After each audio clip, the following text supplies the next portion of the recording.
ये कहानी एक ट्रू स्टोरी है जो अमेरिका में रहने वाले एक 16 साल के बच्चे के साथ घटी थी।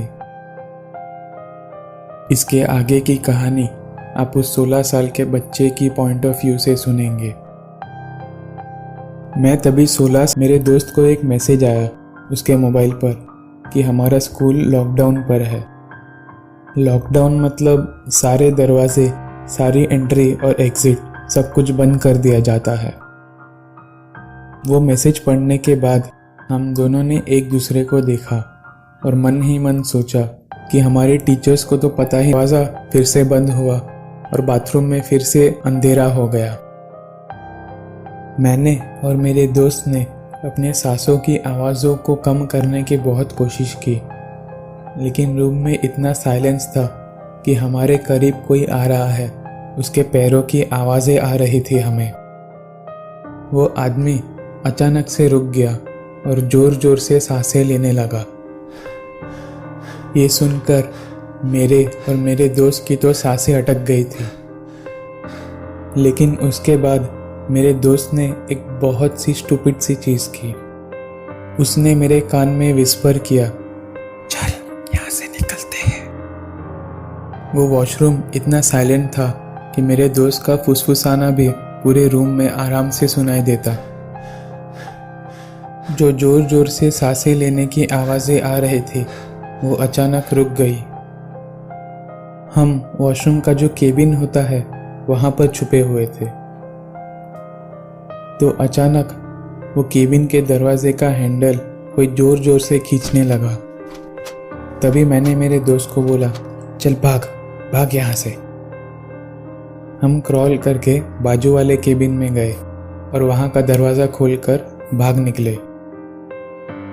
वॉशरूम से बाहर निकलने के लिए जब हमने वॉशरूम का दरवाज़ा खोला तो बाहर की थोड़ी सी लाइट वॉशरूम के अंदर गिरी और तभी हमने उस आदमी को देखा और उसने हमें।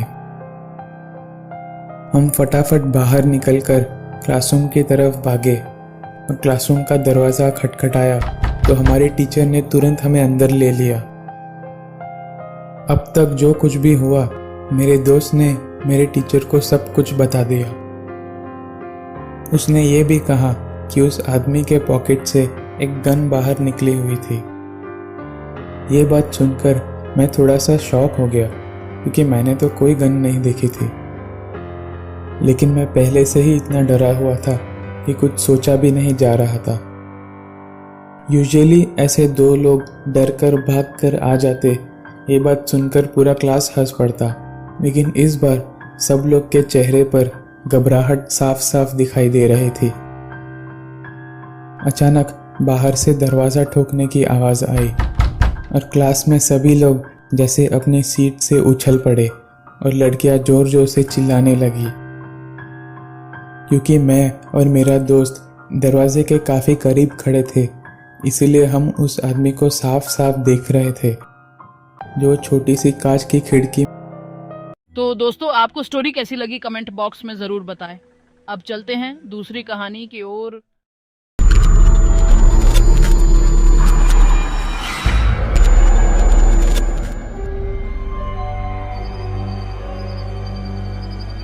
जब से कोरोना वायरस फैला है तब से हमारी ज़िंदगी काफ़ी बदल गई है। अब मैं घर से बाहर नहीं जाता। रोहन और दीपक से बस फ़ोन पर ही बात होती है। हम एक दूसरे के घर भी कम जाया करते हैं। फ़िलहाल हमें कॉलेज जाना नहीं होता। हमारी क्लासेस भी अब ऑनलाइन ही होती हैं। हम अक्सर दिन भर ज़ूम पर क्लासेस करते रहते हैं। एक दिन की बात है, शाम का वक्त था। मेरे घर पर कोई नहीं था। मॉम डैड 2 दिन के बाद आने वाले थे। मैंने शाम को ही रोहन और दीपक को फ़ोन किया था। मैंने उनसे कहा था कि मेरे घर आ जाओ, हम मस्ती करेंगे, लेकिन उन्होंने मना कर दिया। उन्होंने कहा कि घर वाले आने नहीं दे रहे हैं, तो सॉरी यार, नहीं आ पाएंगे। मैं आराम से घर पर बैठकर एक किताब पढ़ रहा था। देखते ही देखते रात के 10 बज गए। मैंने डिनर के लिए कुछ बना रखा था। मैं गया और उसे खाने के बाद वापस बेड पर आ गया। थोड़ी देर के बाद मुझे दीपक का फ़ोन आया। उसने कहा कि जूम पे कॉल करते हैं। मैंने कहा ठीक है, चल वहीं पर बात करेंगे। ये कहकर मैंने फ़ोन काट दिया और चुपचाप बेड पर लेट गया। उसके बाद मैं न जाने क्या सोचने लगा और मेरे ध्यान से ही ये बात हट गई कि मुझे दीपक से बात करना था। अचानक फिर से मेरा फ़ोन बजने लगा। मैंने अपना फ़ोन उठाया। क्या यार राहुल, मैंने तुझसे कहा था कि मैं तुझे कॉल कर रहा हूँ जूम पर, तू ऑनलाइन नहीं था। हाँ यार, मेरे ध्यान से एकदम उतर गया। मैं एक काम करता हूँ, मैं अपना पीसी ऑन कर रहा हूँ, तू मुझे वहीं पे वीडियो कॉल कर ले। अच्छा ठीक है, जल्दी ऑन कर, वहीं बैठकर बातें करेंगे। अच्छा ठीक है, करता हूँ। ये कहकर मैंने दीपक का फ़ोन काट दिया। उसके बाद मैं अपने कंप्यूटर के पास गया। मैंने अपना कंप्यूटर ऑन किया और फिर दीपक को कॉल किया। उसके बाद हम बातें करने लगे। और बता भाई, क्या कर रहा था तू अभी? यार अभी तो कुछ भी नहीं, बस चुपचाप लेटा हुआ था। घर पर कोई नहीं है।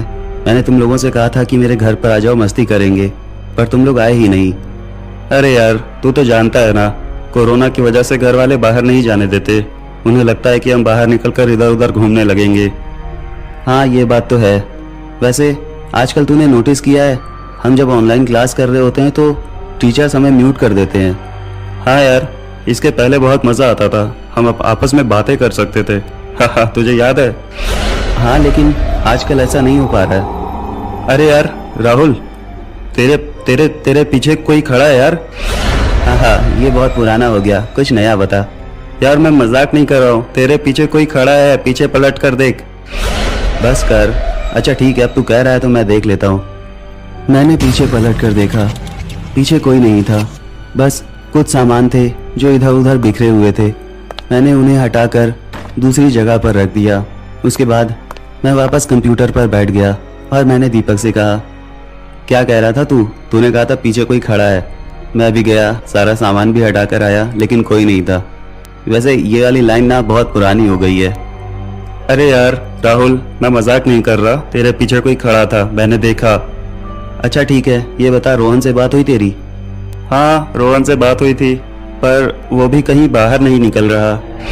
हाँ सभी का यही हाल है। ओए राहुल, वो तेरे पीछे फिर से खड़ा है यार। यार दीपक बस कर प्लीज, मैं मजाक नहीं कर रहा, तू अपने पीछे देख, वो खड़ा है। मैंने फिर से पीछे पलट कर देखा, लेकिन कोई नहीं था। पर एक बात अजीब थी, जो चीजें मैंने उठाकर दूसरी जगह रख दी थी, वो सारी चीजें फिर से वहीं पर पड़ी हुई थी। ये मुझे अजीब लग रहा था। मैं उठकर गया, उन चीजों को फिर से हटा दिया और फिर वापस कंप्यूटर पर आकर बैठ गया। मैंने दीपक से कहा, यार दीपक, अब ये मत करना प्लीज, बहुत हो रहा है। यार मैं झूठ नहीं बोल रहा हूँ, वही तेरे पीछे खड़ा था। ओए राहुल, यार वो तेरे बेड के नीचे गया है, मैंने अभी देखा। बस कर दीपक, अब कितना करेगा?